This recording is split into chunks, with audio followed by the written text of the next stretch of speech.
contra ti. Anda y dile al Señor, órale al Señor, habla con el Señor y dile que, oye, lo sentimos, que nos quite esta serpiente, que nos quite esta serpiente. Y Dios llega y envía, le dice a Moisés, hazte una serpiente ardiente, una serpiente que la coloques en un madero, la colocas en lo alto y cada quien en un lugar que puedan verlo, y el que muerda, el que sea mordido por una serpiente, que vea la serpiente ardiente y vivirá.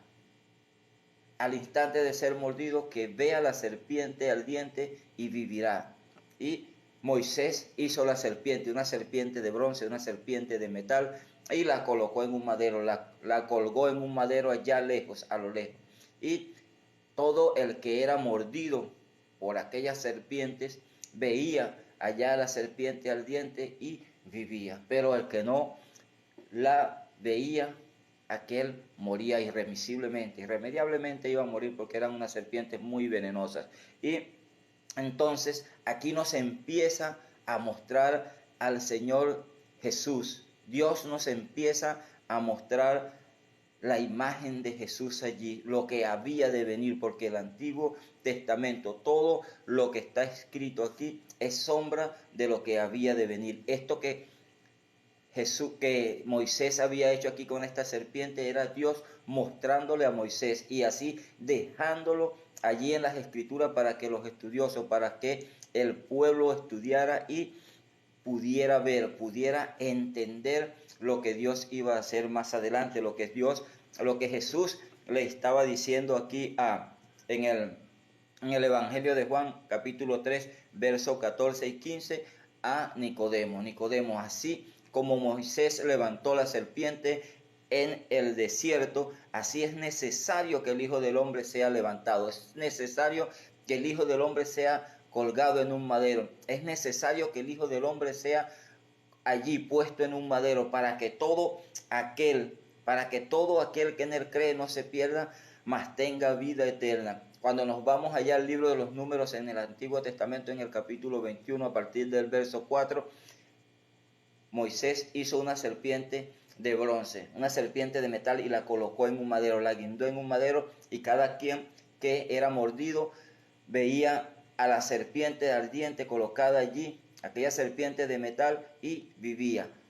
¿Qué nos enseña esto? ¿Qué nos está enseñando la escritura aquí? Que es por fe. Porque yo tenía que ver, era mordido y tenía que ver aquella serpiente que estaba colgada en aquel madero.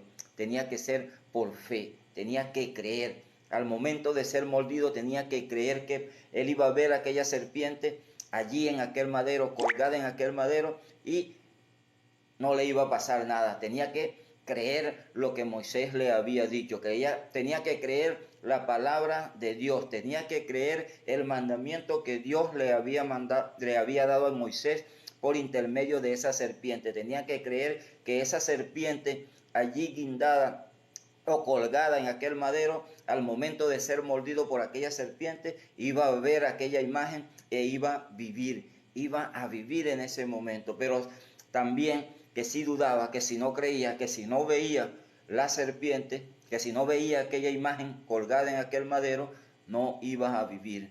Eso es lo que está enseñando desde el libro de los Números en el Pentateuco, el cuarto libro de la Biblia en el Antiguo Testamento. El libro de los Números, capítulo 21, a partir del verso 4.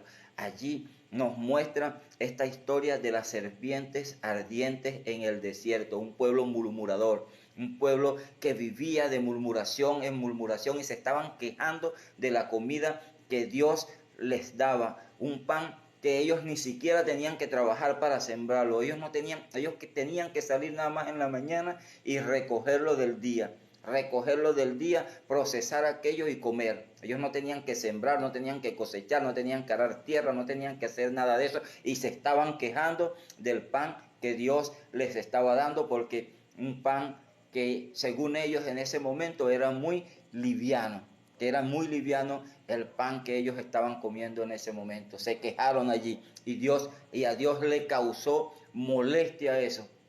A Dios le causó molestia. y les envía esas serpientes para que los muerdan. Y dice la escritura allí en el libro de Números que